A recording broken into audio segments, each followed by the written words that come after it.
Hello, for a application for stress and strain, we are going to discuss a, a problem which uses freezing of water. Um, Many things when they freeze, the solid phase occupies less space. Volume shrinks upon freezing. But water is a little bit different, right? In water, when it freezes, it actually expands. So this is it's about 9%, but I'm going to call it 10% expansion. And the water's bulk modulus is 2.2 gigapascal. So I just looked this up, these values. Suppose I have a rigid container which can withstand very high bulk modulus, for instance, not just 2.2 gigapascals, maybe hundreds of 200s of 400 gigapascals, something which is very rigid. So we're just look, we'll say it doesn't expand, the container doesn't expand. We fill the container with water and we put the container in a freezer. And the question is, what will be when water freezes, it's going to push against, it will want to expand to the actual volume of the ice. For instance, the water was here, it will want to go all the way out there, but it can't.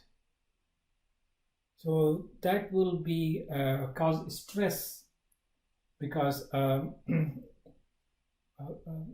because it wants to go to the equilibrium value, but equilibrium value is here, and by container you're pushing it back to this original volume. So you might imagine how we can get this stress. The question is about stress that will be caused as a result of this container, and that stress will actually push outward as a force per unit area on the container. So this question, always asking for force per unit area on the container, is actually asking for what kind of stress develops inside here. All right. So the principle simply will be stress that got developed inside here will be equal to the bulk modulus times strain, and the strain will be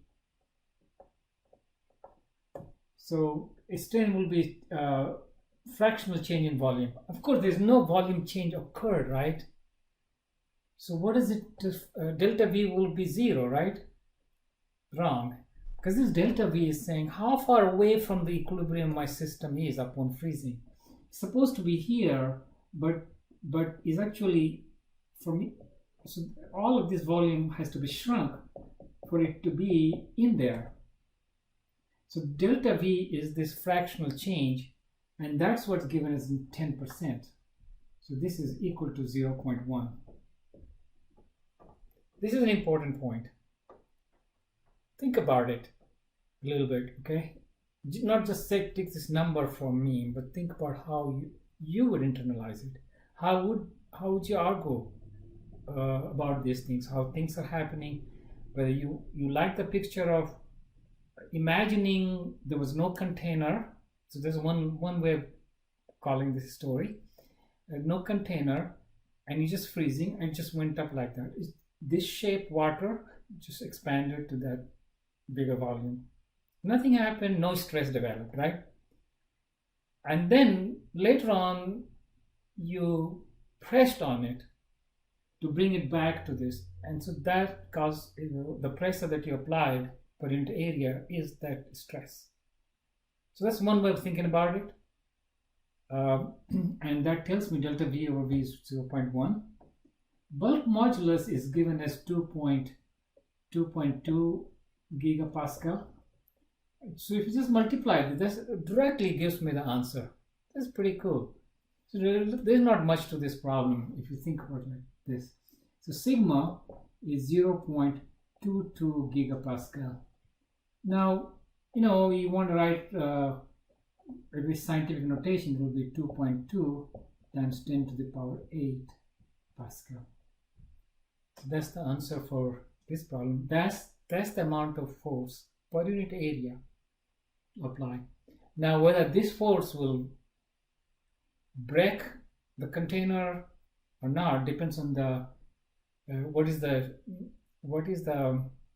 tensile strength of the material of the container. So this is theoretically possible stress that will develop.